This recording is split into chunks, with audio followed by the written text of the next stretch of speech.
wait for a few people to come into the room because I do want this to be an interactive kind of live video, and I normally don't go live, so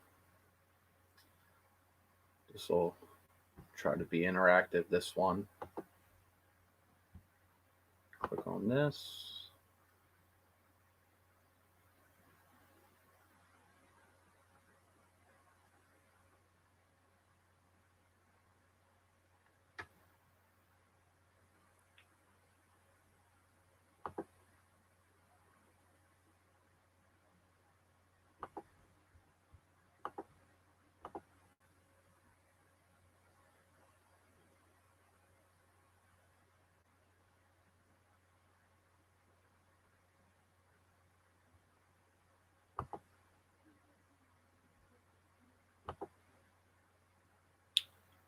How's it going, Paul? Thanks for stopping on in. Ron, appreciate you.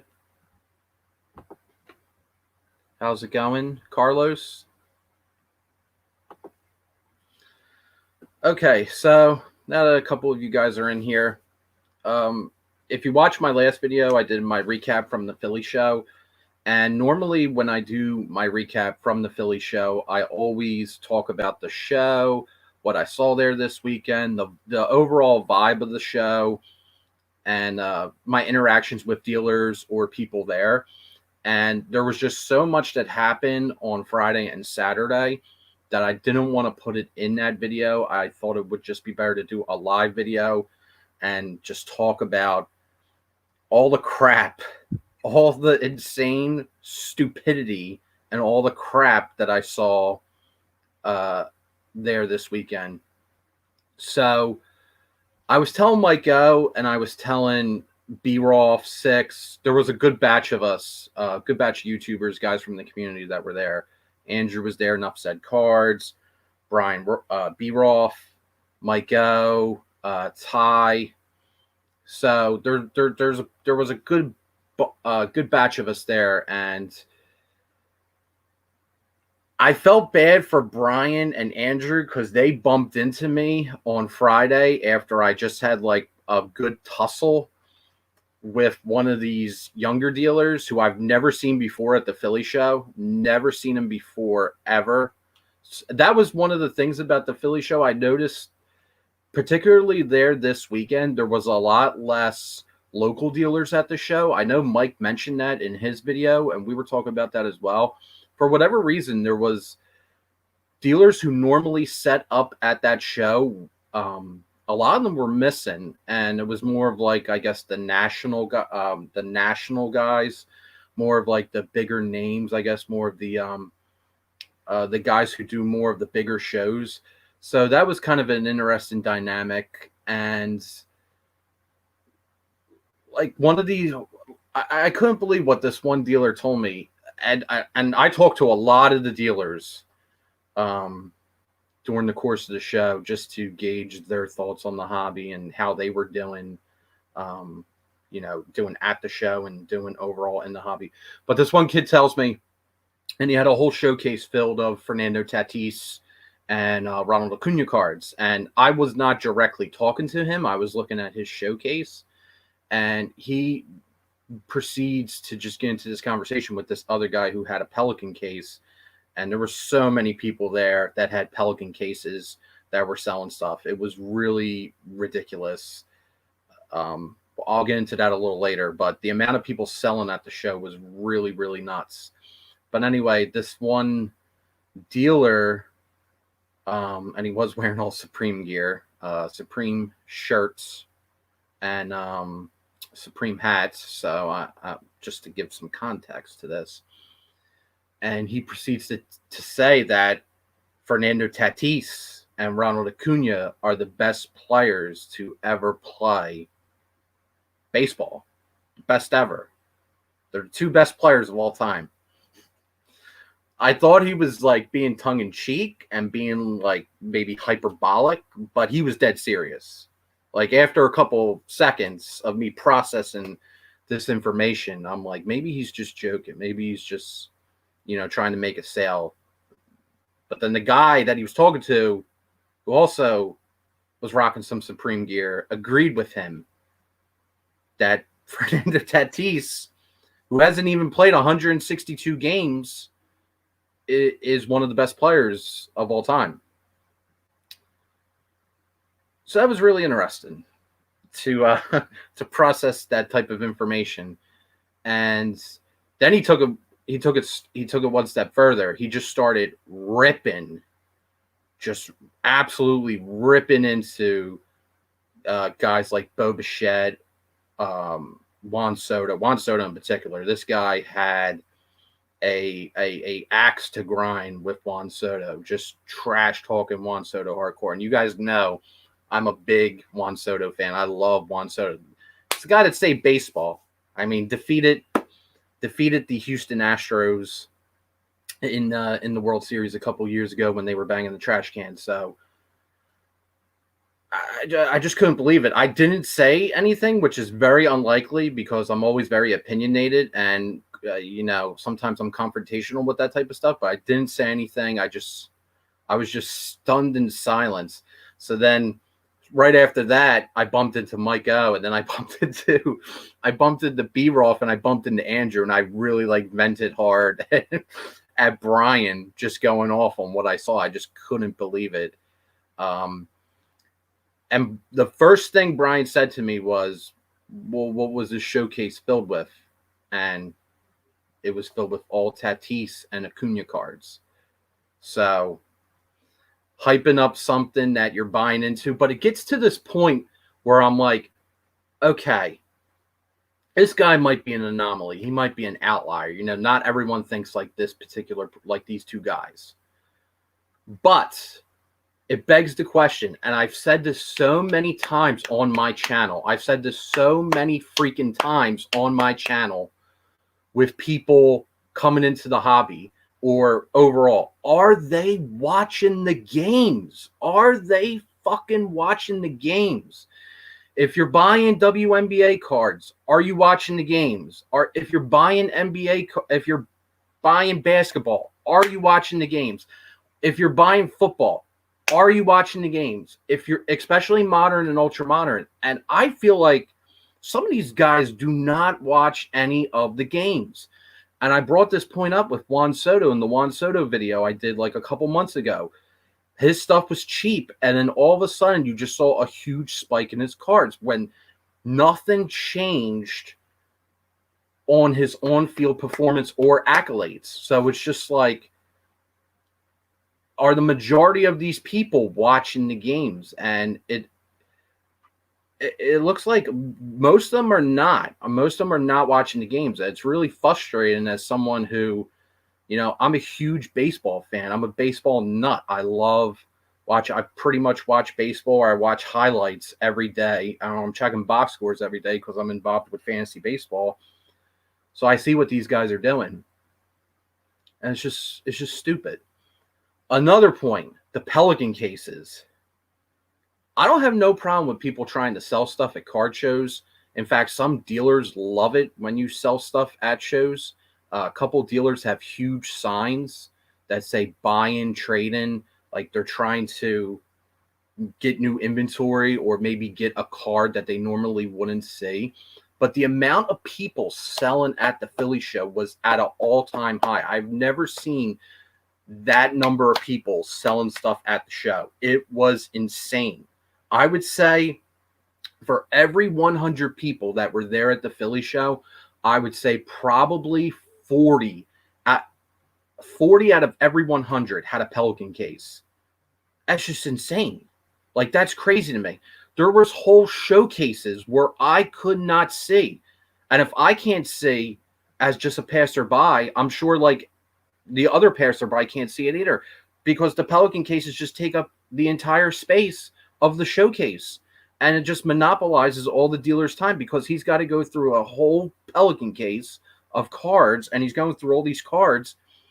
So I don't know if some dealers are going to make adjustments to that, saying like, do I want to monopolize all my time going through this case trying to buy stuff when I could just, have people walk by and see my stuff? There was whole showcases I did not see solely because of the amount of cases that were just on display, Pelican cases propped up on showcases where you just couldn't see cards. And I'm thinking to myself, I'm like, if it's like this at the Philly show, I hate to see what it's going to be at the National, because the National is just going to be 1,000 times more amplified, 1,000 times more hyperbolic with some of these guys. So I'm like, it's going to be nuts. It's going to be crazy. And I was looking at what these guys had in their Pelican cases, and it's always interesting to see what people are selling, because I'm like, because I want to know as a collector, who are these guys selling so I could buy, because they must not believe in these players or these guys. And it was all CSG. I saw one guy had like a huge case full of CSG slabs. I'm like, how did he even get cards back from CSG? Their wait time is like a year. Like they opened and they can't even fulfill an order. So I'm like, how did he get all CSG stuff? The other guy had all HGA, which he was like one of the only people I saw at the show with HGA slabs. I didn't really see any of that. And the other guy had like GMA. One guy had PSA. And then the other guy had a whole bunch of raw stuff. But the amount of people selling at the show was easily the most I've ever seen at a Philly show. And it made me think. I was telling Reese Card Ranger, and I was telling B-Rolf, I'm like, remember Ricky Russo? Ricky Russo would get so he was a dealer. If you're watching this video and you don't know who Ricky Russo is, rest in peace, Ricky. But he was a dealer who would set up at White Plains all the time. And he would get so irritated when people would come up to sell stuff, because in his mind, they weren't paying for a table. They're not paying any overhead. They're just coming into the show, paying the fee, and then selling their stuff. So he would get really mad when people would sell stuff. And I think that mentality has just died out from card shows. It seems like most dealers are aggressively buying, and they want people to bring the cases, because obviously people wouldn't bring their cases of stuff to sell if no one was buying. There are people buying. So that's just an interesting tidbit. I am going to the National, and I do think the National you will see a record amount of Pelican cases at that show. It's just going to be crazy. So let's go through some of these comments, because I'm seeing all these comments trickle in. And like I said, I want this to be an interactive thing.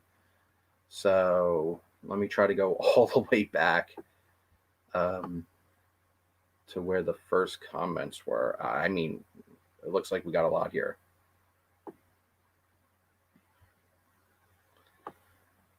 All right. I finally found. There is no cooking segment on this live episode. Fun fact. There were 4 people I saw wearing suits at the Philly show. 4 people. Not dealers, not the guys who set up with the memorabilia displays and the super high-end vintage mantles. No, not them. Just 4 regular Joes walking around in suits. 3 of them had Pelican cases. Fun fact.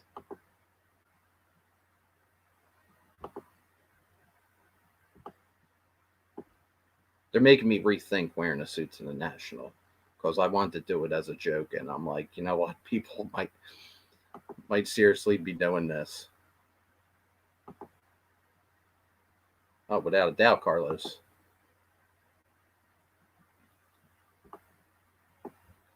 Looks like we're having some afternoon drinks here, some drink emojis. How's it going, Steve? Thanks for stopping in.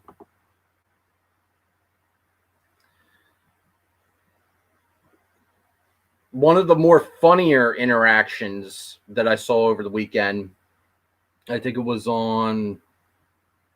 Friday. There was a group of women there, or probably around like my age, but they were definitely not. They weren't in the cards or anything like that. It seems like they got dragged to the show by either their boyfriends or their husbands unwillingly.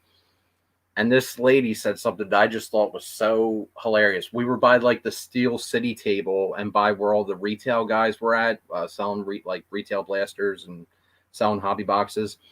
And these two women said they were talking to each other, and the one woman says, "This is so disgusting, the amount of money that these men are spending on other pictures of grown men." I just thought that was so I thought that was so funny. She said it with such disdain in her voice. Uh, she was so angry. So it was pretty funny.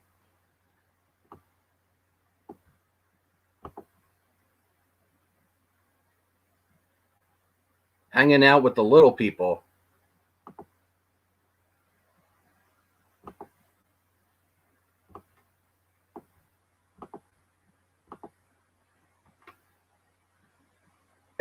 It was insane, the amount of cases there. Right, Ty, Ron.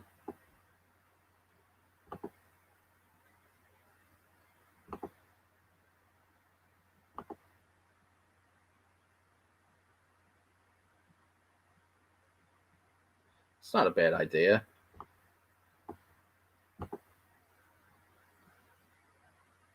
But he's the best. Tatis is the best there ever was.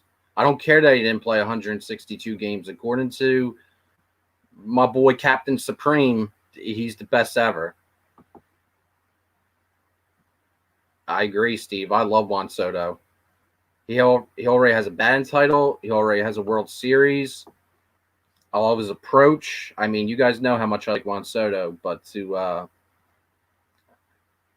I don't know, some of these guys not appreciating. You know what? Oddly enough, I did think of doing that, Victor. So I scanned his case for any Juan Soto cards. Guess how many Juan Soto cards he had? None. Without a doubt. Without a doubt. I don't even think they're watching Sports Center, in all honesty. I really just think some of these guys are just buying whatever's hot and hoping it goes up. They're just throwing darts in the shadows, just hoping it goes up. They're just praying and hoping.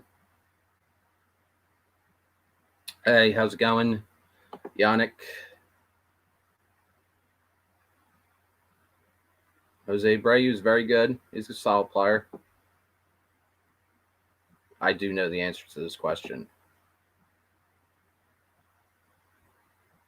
Yep, I talked about that already. They said it was disgusting, but the tone of the voice, the disdain, the absolute angriness, it was there.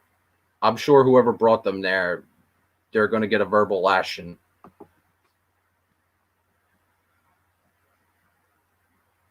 I don't think so. I really don't think so. Talking to some of these guys.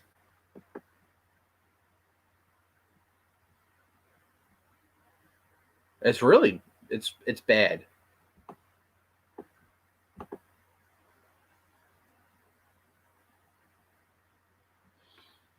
I did hear that. It's funny that you mentioned that, Ty. I heard that comment a couple times throughout the weekend.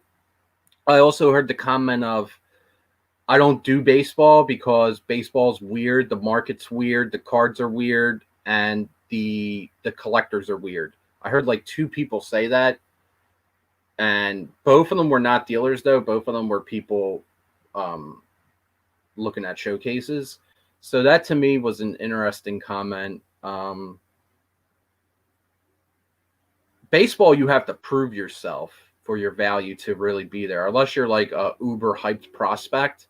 So baseball is like, I guess if you're trying to make a quick buck, whereas with basketball, with that explosion that saw, and even if you're like a quarterback in the NFL, like I'm sure as you know, Ty, with how Herbert, he had the one great season, and now his stuff is, hey, I got a good deal for you, buddy. $550 for Origins auto, super cheap.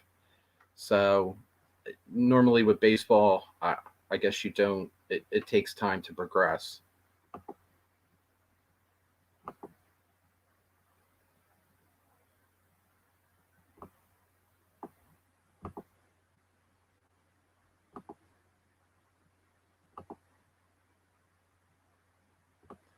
Pelicans making a boatload.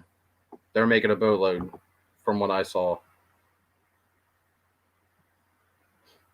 Thanks for stopping in, Dave.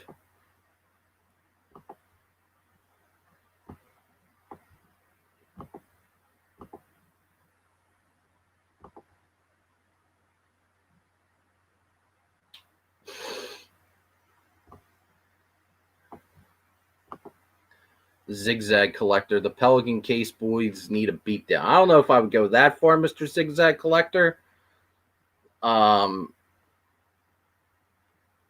But who knows? Maybe the Rumble in Rosemont. I don't know. I have no idea. But no, we don't need Zag.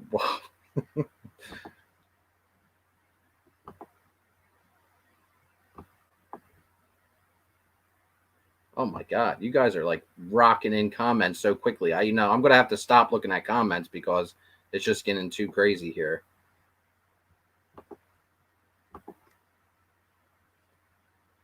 I'm from Nebraska, so thankfully we don't have too many of the rich little boys, but Papa's money invested in basketball cards. Papa's money's going to go flying soon.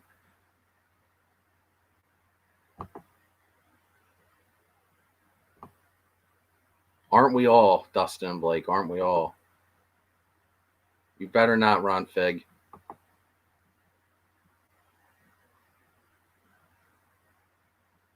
Yeah, I'll archive this video. Whatever I put up on the channel always goes up.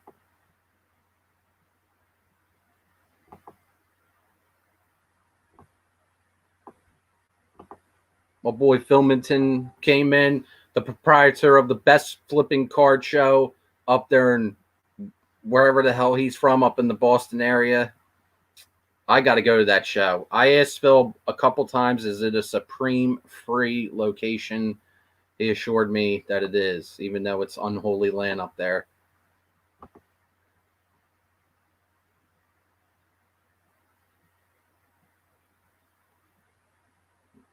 I don't even know what these guys look like. The whole I guess what's the right terminology for it? The more bigger side of you, it's not even bigger, it's minuscule compared to the grand scheme of things on YouTube, but the more popular card blogs or videos out there, I don't watch any of that stuff. If those people don't interact in a community way, I only watch community-based videos, so I'm only involved with people who are involved in the community. That other noise and stuff, I don't listen to it. I steer my wagon well clear of that stuff. So maybe that's why this show was such a surprise to me. And I told people that, like those Dallas log card show videos or whatever, I don't watch any of them. So, the videos with the thumbnails where people are dropping duffel bags full of money on stuff, I don't watch any of that. Out of sight, out of mind for me. But it can't be out of sight, out of mind when you go to the show and you see some of this stuff on display right in front of your eyes. And you're just like, what's going on here? Pictures of sweaty grown men. Those women were they were disgusted. They were so mad.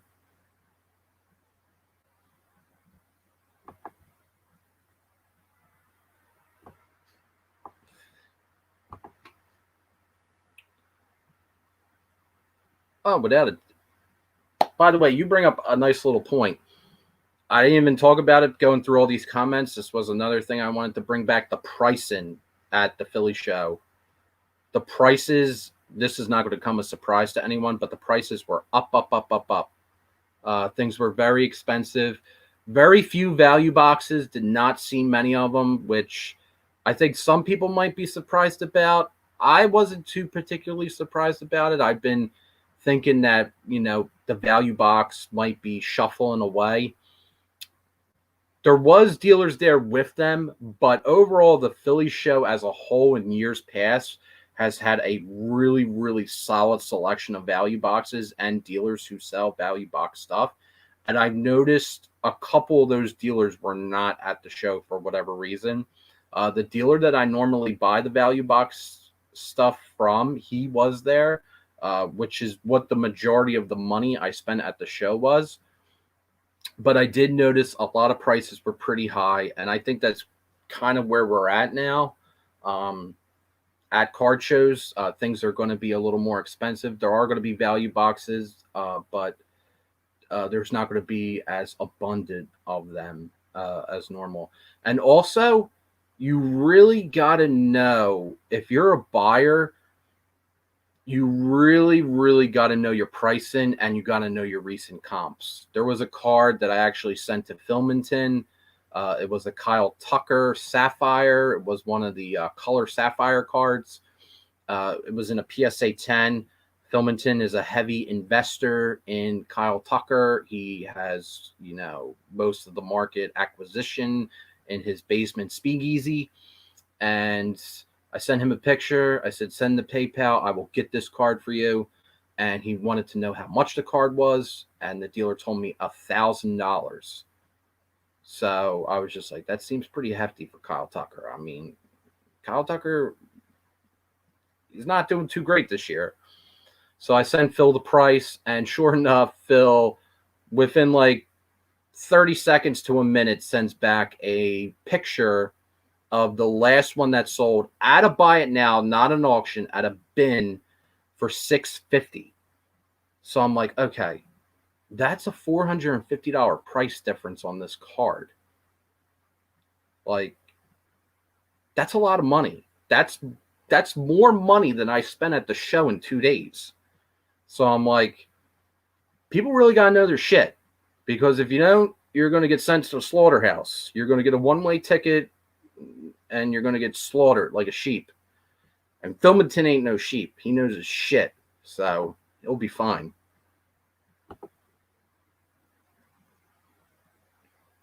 You're a fool. According to the Supreme hat wearing fella that I meant, you're a fool.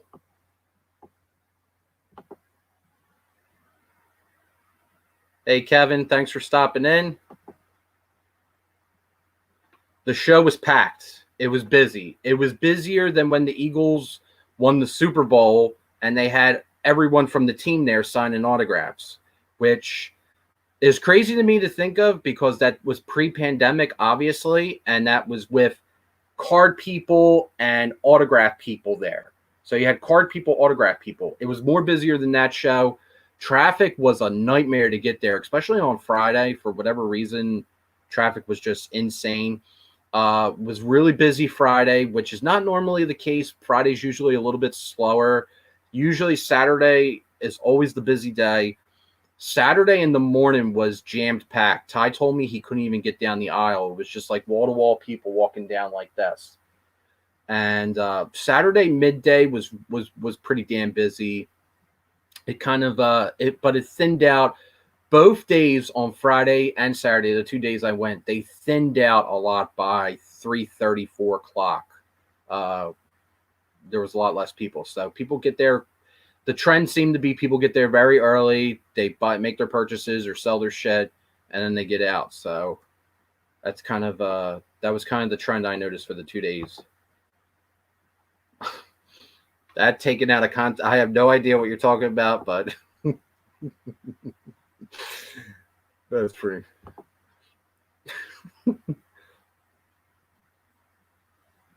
DeGrom is having an insane season. I saw a lot of DeGrom stuff at the show. I was having pretty much a fun game going around, asking dealers, trying to guess prices on some DeGrom PSA 10 stuff. Most of it, like there was a DeGrom Black update.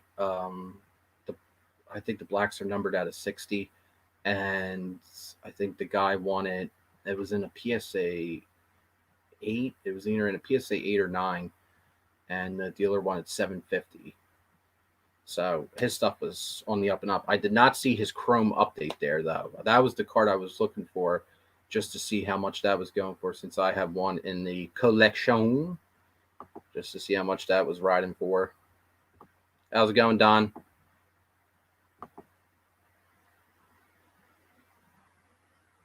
Exactly.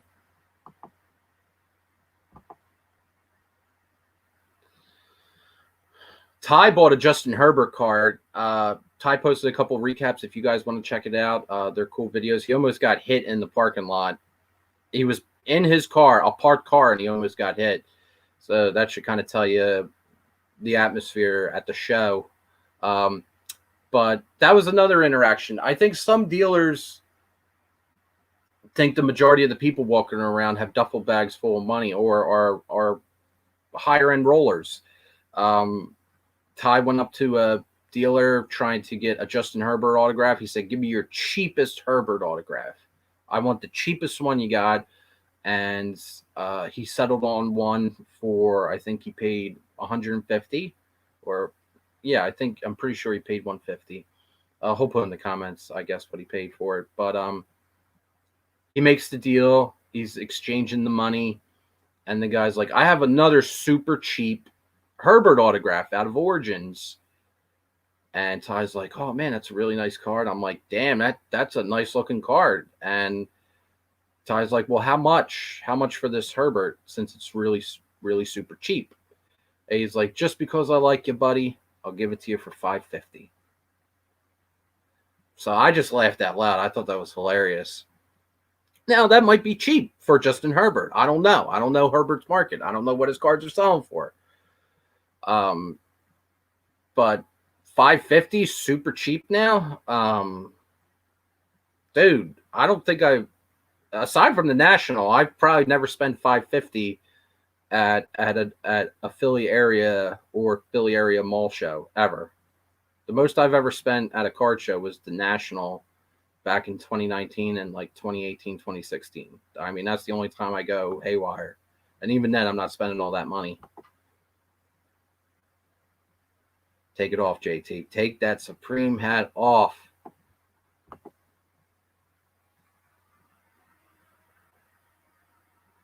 That too. Yes, I totally forgot about that.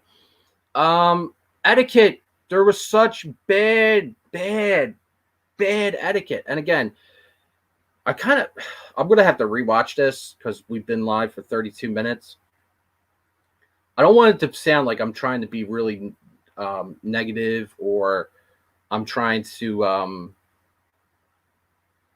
sound like it wasn't a good show. It was a great show. Had a ton of fun. I was hanging out with friends. Had a blast. Got some really great cards. It was a fun experience. But I do want to talk about the stuff that has changed, because the Philly show now till 3 years ago, they're totally different. And there's a lot of different things that are going on in the hobby. There's a lot of newer people in the hobby, and a lot of people need to get a little learning curve. One of the things I did notice this weekend was really bad etiquette by some of the buyers, by some of the people walking around the show. There was a guy making a substantial deal, a pretty substantial deal. I mean, we had a stack of money on the showcase with the dealer holding the card and the guy counting out the money to complete the transaction. I mean, a pretty substantial purchase here. I'm pretty sure it was a vintage card. I didn't look to see what the card was because I was only walking by, and this guy plops down on top of the money. This guy totally not invested in the deal, totally not invested in the transaction. He plops a gigantic Pelican case down onto the guy's money while he's counting it. Like, dude, and it was a younger kid, like I guess like mid-20s or something, early 20s. I'm like, dude, like, you gotta wait. Like, you have to wait until the transaction's complete, because that might make the dealer show right there that sale. It looked like it was a pretty substantial amount. Certainly going to pay for his table over the weekend. All the money I saw on the table. You just can't plop the case down on the dude's money. That's like really disrespectful. I didn't hang around for the fallout. I just looked over and I was just like, I can't fucking believe this. And I just kept walking, like, dude, like, come on now. Common sense.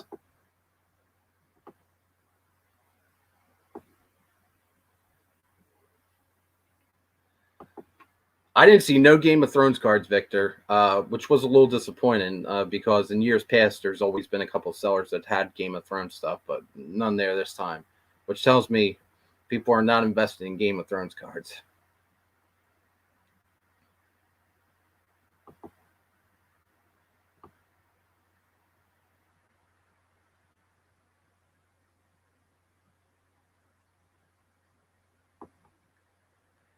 I had one. I talked about it a little bit in my video. The Donovan Mitchell I bought, which was the last card that I bought at the Philly show on Saturday.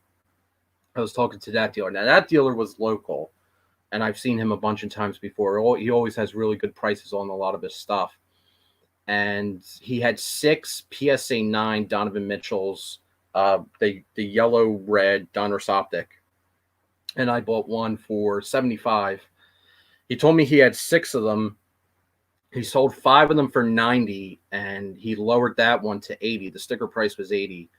I said, "Would you do any better?" And he said, I can only do $75. I already sold a bunch of them, and the only reason I'm even going a little lower is because I want to liquidate my basketball inventory."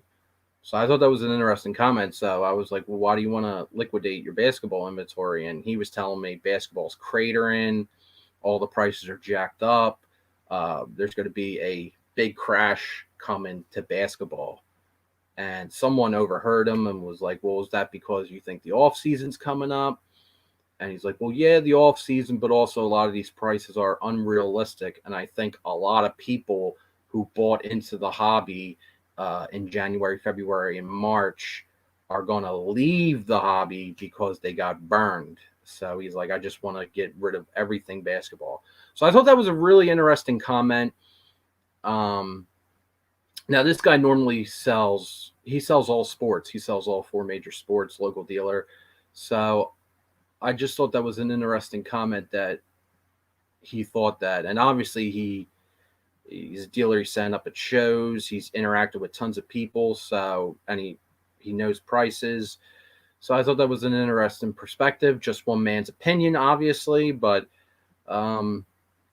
very interesting that he wanted to liquidate his entire basketball inventory. Now, I don't think basketball is going to drop like a rock in the next 6 months, but I do think there's going to be a correction. I think any collector or anyone here in the community with any lick of sense thinks, I mean, the hobby, the way the hobby was going in February and March, I mean, those were all-time highs in the history of the hobby. Obviously, I mean, we're not on a SpaceX rocket going to Jupiter the entire time. That's not the way things work in reality. Sorry, Carlos. That's not going to happen. I mean, corrections are in order, and I think a lot of this stuff will be corrected. I'm honestly hoping most of this stuff does correct because I want to get back to buying basketball. I want to get back to picking up my Sixers cards, to picking up star rookies of some of these guys, and I'm not going to be doing it at what the prices they're selling for now. It's stupid.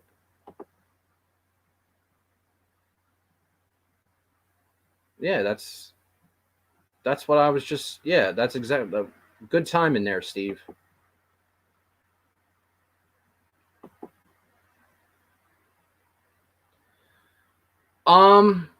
Yes, there was. There was a couple. There was a couple really bad etiquette negotiations I saw. I had one. There was one kid. I keep saying kid. They're mid-20 something. Just flat out tell the dealer his prices suck, his cards suck, and he's not going to make any money at the show, and that he should pack it in. I'm like, God dang! Tell him how you really feel. So it was an older dealer, so I kind of it was like when I say older dealer, I mean a guy maybe in like his 60s. So after the guy walked away, I'm like, man, you believe that shit? He just shook his head. He's like, I'm not selling this card for that price. No way. I'm like, yeah, man. I was like, have a good show. But I don't know what he wanted to buy. The guy had all vintage, was all like 60s vintage baseball PSA slabs. So something. I don't know. Other than that, I didn't really see too much hostility on making sales. Most were respectful. I actually tried to make a trade at the show, and it was the first time ever that I've been going to the Philly show that I tried to make a deal. I tried to trade this card. I tried to trade a Shohei Ohtani refractor PSA 10. The refractors are numbered out of 250. So I took this to the show to either sell or trade, and I'm going to take this card to the National with me to see if I can sell or trade it there. But I took it with me with the intention to try to trade it for a PSA 9 Mike Trout update rookie. And I looked at the prices on the PSA 9 Trouts because he's injured. I feel like it's a good time to try to get that card. And the recent comps on that card were around 1,300, 1,400. And this card, this Ohtani, there's one up for auction at PWCC, which I'm sure will sell for a lot of money because it will be shilled to smithereens. And it was on $660 last I checked, and that was like there were still 9 days to go in the auction. But one sold that was up there for it. It said $1,600 or best offer on eBay. I believe Phil told me it sold for $1,200. So I was going to see if a dealer want, and that was a couple. I think that was like a month ago that it sold for. And obviously Ohtani, a lot of hype. Stock's probably gone up since then. So that PWCC sale will kind of be like the barometer for the value on that card. So anyway, went to a couple dealers. First of all, it was really hard to find a PSA 9 Mike Trout update, believe it or not, going around Saturday. I found an 8. I found a 7. Fun fact, I found an 8 for $1,000, and then I found a 7 for $1,400. So that makes a lot of sense. But I found 3 dealers that had the 9. So the first dealer went up to him. I said, I really like that PSA 9 Mike Trout. Are you open to any type of trades or maybe cash type of deal? He's like, no, I can only do cash right now. I'm not looking to trade. I'm like, okay, that's fair. Thank you for your time. Have a great show. Next dealer, same thing. Thank you for your time. Have a great show. And the third dealer, and Ty actually knew who these guys were. They were Virginia Beach guys. I don't know if they normally do the Philly show, but the guy looks at the card. He's like, oh, Ohtani. And he was not having Ohtani. He was not a believer in Ohtani. He was like, there was no way I would trade an Ohtani for a Trout. Just no way at all. He was like, there's a lot of hype around Ohtani, and he basically said Ohtani was a flash in the pan. So I thought that was kind of interesting that he thought that, because even though, I mean, Ohtani, I really like Ohtani as well, but I do want that Trout card because of the notorious history I have with that card. But I'm like, dude, this guy's like really selling Ohtani low. Like, I'll hold the damn thing and take it to the National with me. Like, that's fine. But the other people who sold the card were not believers in Ohtani. So that just tells me that there's not a lot of, even though there's hype in the hobby for Ohtani, these particular dealers weren't having any of it. And that was a little surprising to me because at the end of the day, you know, there's and I was telling the guy that I'm like, it's only a pop of 34. It is a lower pop card, and there's tons of Trouts out there. So, but he was steadfast. So it's okay. Deal didn't get made. I'll try at the National. That's going to be my plan for the National, to take that card and to try to get a PSA 9 Trout. I'm hoping by that time Ohtani is more clear cut in the AL MVP race, because, but in my opinion, it's right now, if the season ended, it's either Vladimir Guerrero Jr. or Ohtani for the MVP. I mean, because Trout's obviously hurt, so he's not going to be the MVP, and he was the biggest front runner for the AL MVP. So right now, it's looking like either one of those guys.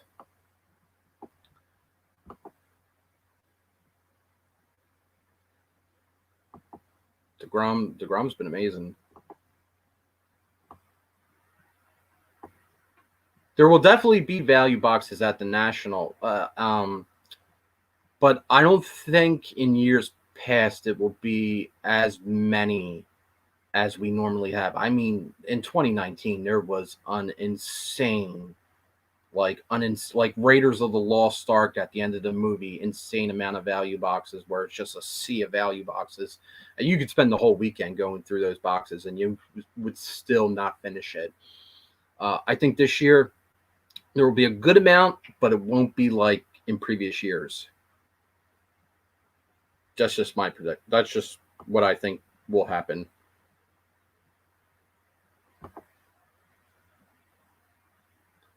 This is true. I'm sorry I undercutted your percentage of the Kyle Tucker market.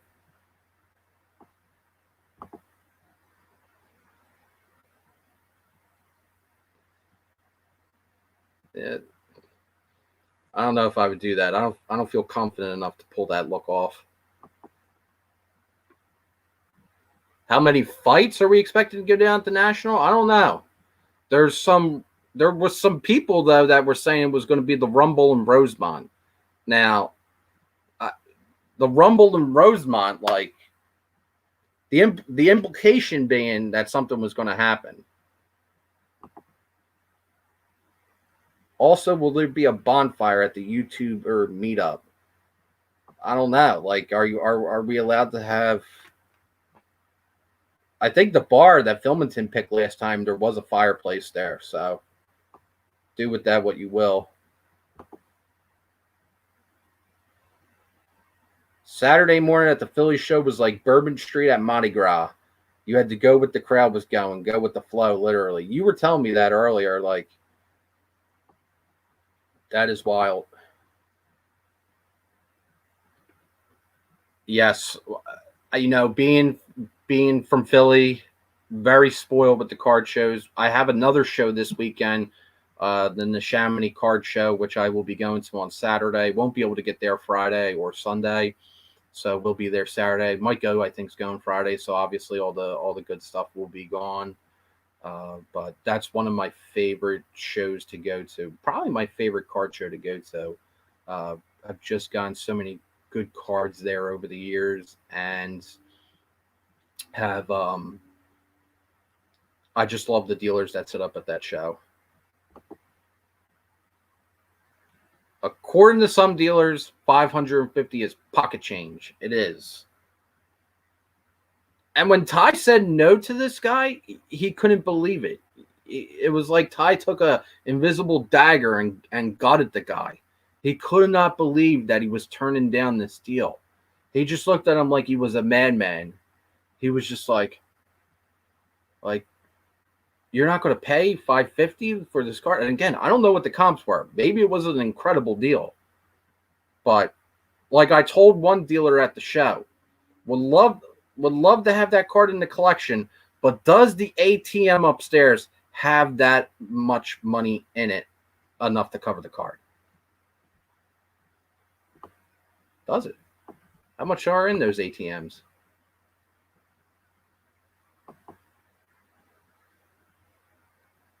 I did actually sell stuff too at the show. I sold 2 mega boxes of 2019 Topps Chrome Update. I bought so much 2019 Topps Chrome Update a couple years ago at Target and online when you could buy retail. And I remember buying it all and just thinking, this is a really bad idea. I should just return this stuff. And I kept the original receipt with the boxes because I wanted to return them. And then I just got lazy and I never got around to doing it. And I still have about like 5 or 6 boxes left. But I took 2 of them with me because they were offering $70 for a box. So I'm like, well, instead of shipping the damn thing or lugging it with me somewhere else, $70 is $70. That's $140 for 2 boxes. Why not? So I finally sold something. Filmington is proud. He is so proud. He's a proud papa right now. It's pretty hard, apparently. Law of the jungle.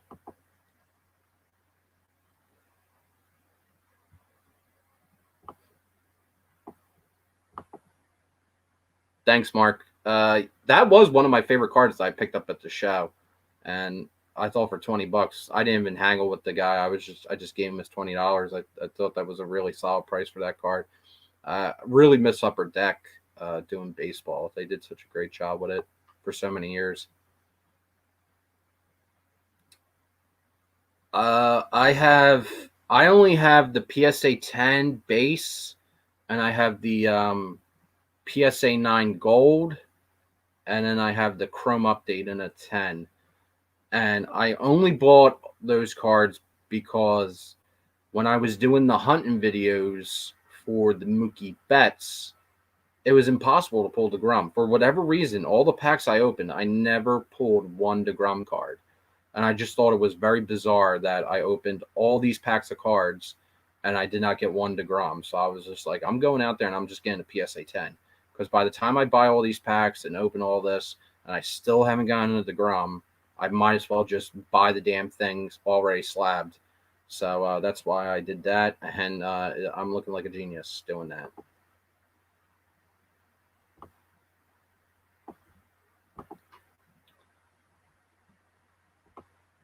Yeah, that dealer, he told me just sell everything ultra modern basketball. Just dump. He wanted it out of the inventory. But the card that I bought was the rated rookie optic of Donovan Mitchell. I don't have anything Donovan Mitchell in the collection.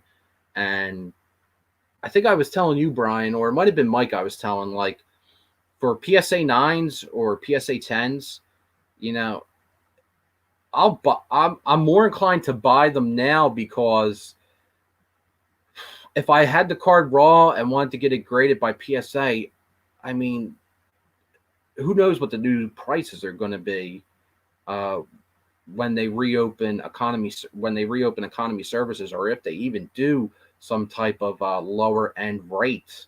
I mean, who knows what the price is going to be? And then I got to get the card, so I got to buy the card raw, and then I got to send it off. I got to wait like 5 years. I mean, so much can change in that time. So what's another extra 15, $20 just to get it slapped already? So that's kind of been my thinking the last couple shows, in all honesty.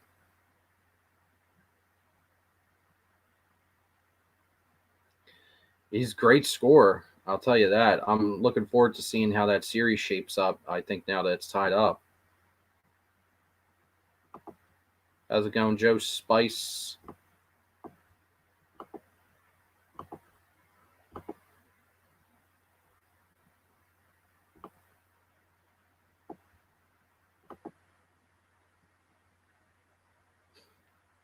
You do, man. Although it was funny, we had to make a comment though about that Griffey, the 89 upper. I mean, that was like out of the Twilight Zone. I know I talked about it with you a while, Brian, but that was like straight out of the Twilight Zone. Me and Brian were looking at some raw cards.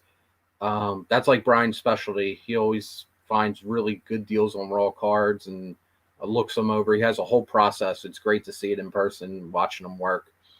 But we found a raw 89 Upper Deck Griffey, and the guy had $150 on it, and I think he said it was mint. It was mint for $150. And it just gave me a flashback to like the mid 90s or like the late 90s, going to a card show and seeing something like that with the Dusty Beckett's. I was just like, dude, like, it's wild in 2021 finding $158 raw Griffey 89 Upper Deck rookie. And the dealer came over to Brian and was pointing that card out. I think because Brian was asking about Griffey cards. And he's like, someone cleaned me out. Someone bought all my Donruss and Fleer Griffey rookies, but he left this one. And Brian's like, oh, I wonder why he left it. Yeah, I wonder why. Jesus. Not going to spend all the duffel bag money on that. Thanks for stopping in, Steve. Appreciate you.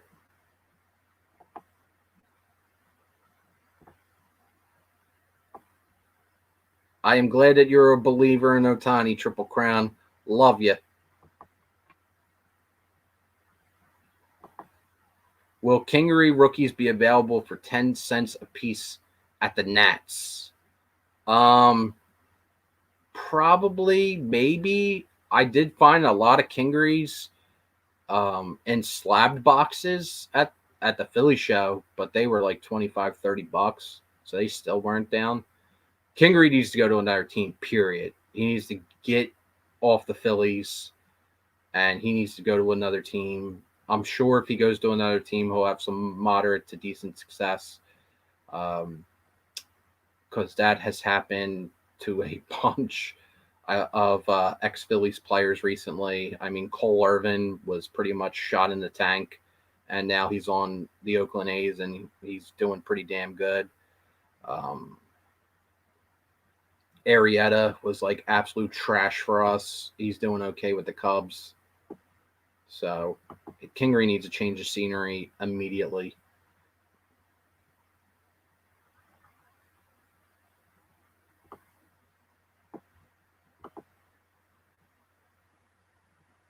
Good looking.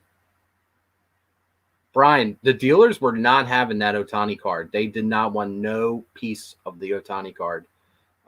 This one. The refractor from Chrome Update. And it is numbered at a 250. So I don't know if you were here when I was going over that story, but I tried trading this for a PSA 9 like Trout update rookie. They were not having that. They were not having that at all. What up, Mike?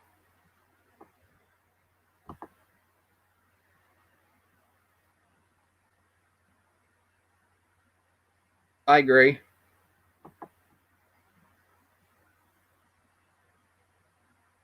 You laugh, you joke about that, but there years ago, not years ago, 2019, 2018, all the big retail distributors like Steel City, Dave and Adams, I don't know, pick your poison. They would always send out these really cool like coupon booklet emails with like just tons of deals, like spend 100, get a free blaster, or spend 200, get $50 off, buy a box, get a box half off, stuff like that. And guess what? I guarantee you none of that shit will be happening this year.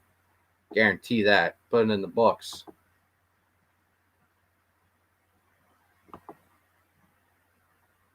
They were a thing. I know he was saying it jokingly.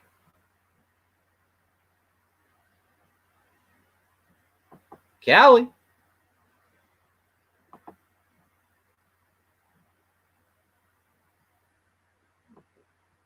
I don't know. I've never seen that on video.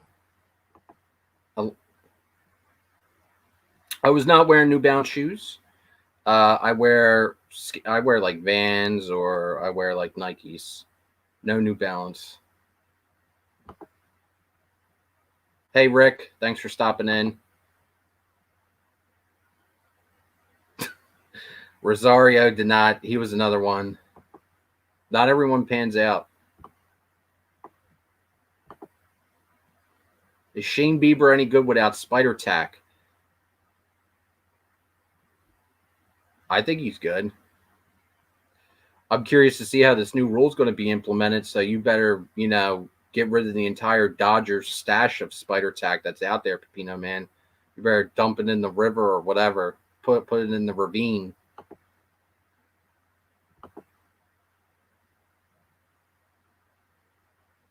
I believe you. I remember telling Mike Go I had a Juan Soto Chrome Update PSA 10 that I tried selling at his live sale for, I think it was like $70. This was like the last live auction that I did with Mike Go. Might have been in 2019, and no takers. Nobody even bit on it. So DeGrom Update PSA 10 for 175, no biters. I mean, use that to get you a couple nights at the National for your hotel.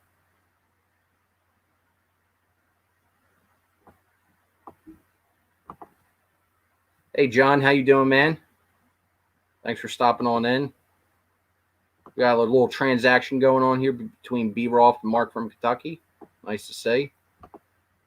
See how this live stream brings people together, brings deals together. Do you use gel in your hair? No, it's actually just a water and a comb, Pep. Water and a comb.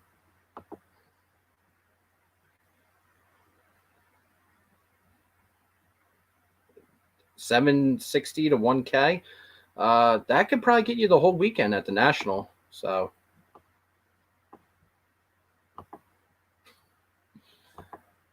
Egg, there was no wrestling cards either at the Philly show, which was kind of disappointing because there's usually always a lot of wrestling cards. None.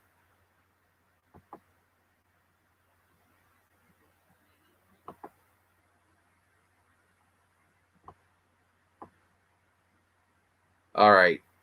There's a lot more new comments. Brian was wearing New Balance shoes. Come on, Brian. You can't be wearing New Balance. Pepino Man says nobody wears New Balances. He's very strict about that. Well, then that Jacob deGrom that Egg has will definitely pay for the whole weekend, without a doubt. So Eggman's got his stuff already taken care of. All right, we've been live for an hour, so I'm just, as Filmington would say, that's a lot of watch time. So I think another proud Papa moment from Filmington. I sold some boxes, got an hour's worth of watch time. Filmington is beaming at all my accomplishments. But looking forward to the National. That will be the next big show that I'm going to, which I really got to get on that and get the airfare situated, because I don't know if you guys have looked at airfare. That stuff is getting expensive. I mean, we're talking duffel bag expensive. Some of the prices are getting pretty high on that. But the National's definitely going to be. It's going to be unlike any National we've probably seen before. It's just going to be really wild. I think hyperbolic is the word to use for it, and it's just going to be it's going to be unlike any National we've seen before. So I'm hoping that it's par for the course on how we normally do things. We're going to have a great group of people there, so the show's going to be fun regardless. And it's going to be great to see everyone hang out, go to the Filmington Brewery with Pepino Man at the meetup. So it's going to be a great time. But I do think there's going to be a lot of idiocy, and I do think there's going to be a lot of head scratch comments, especially for guys who have been in the hobby for quite a while, but been in the hobby for a long time, or have been to previous Nationals and stuff. So it's going to be quite entertaining. So I kept jokingly saying that I was going to wear a suit, and I was telling people I was dead serious about wearing the suit. Now I feel like I'm falling back from that, because there were people wearing suits at the Philly show, and I don't want people saying, hey buddy, I got a good deal for you. Super cheap. This is $1,200 money, and I'm not bringing a duffel bag full of money. So it should just definitely be interesting. I definitely should have gotten it a while ago when it was way cheaper, but then there was just so much uncertainty on if the National was going to happen, and that was kind of my mistake. I should have just got it when it was super, super cheap. Hey, Jack Frost, thanks for stopping in, man. Appreciate you.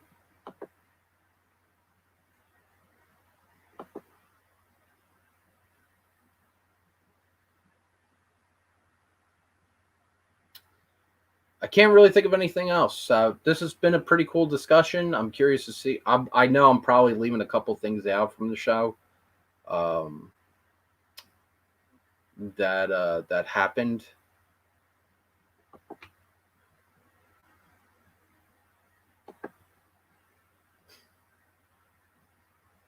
But I think that should be it.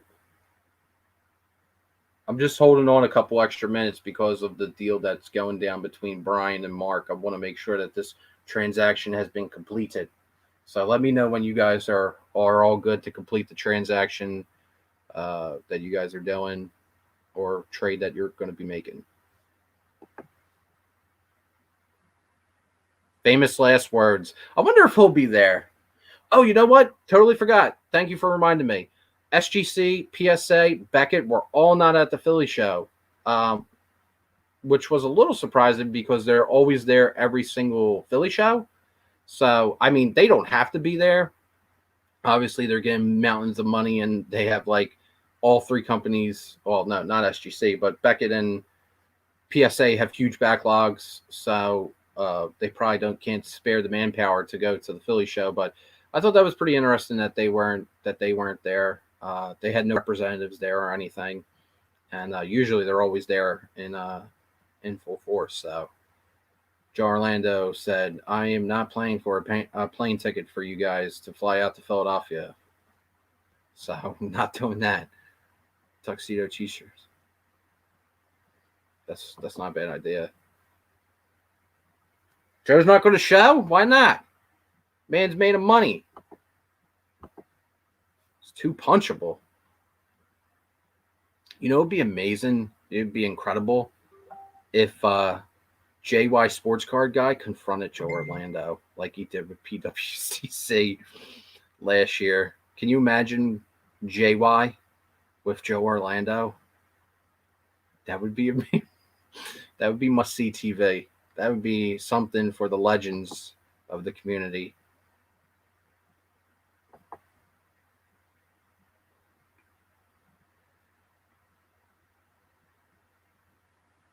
I like your thinking, Rick. I got to charge a percentage for this transaction going down. So, B-roll, Brian, you and Mark all saddled up, all situated there? Because I don't want to end the stream and you guys are still trying to hash out the fine deets. You probably would, but with PSA, there's so many conspiracy theories that you could throw at them that would probably stick, and some would probably be plausible.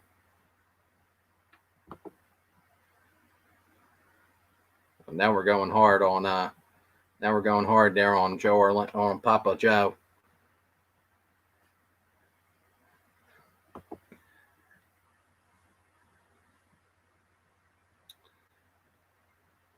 I got you.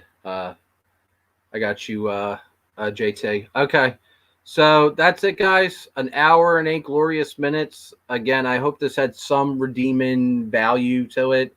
I hope it gave people who aren't from this area some insight into how the show was going. Just to recap in quick succession here, the show was a lot of fun. It was good. Met up with some great friends. Got some great cards for the collection. It was great to see the show back. Yes, there's a lot of stupid people in the hobby now, as we all know, and a lot of idiots doing idiot things. A lot of new people need a strict learning curve on the etiquette for the hobby, and a lot of pumping, a lot of social media debauchery, all that type of thing. So you get that noise out of here and focus on the friendships and have a good time with your buddies. Go around the show and try to find some deals. So you know how it goes.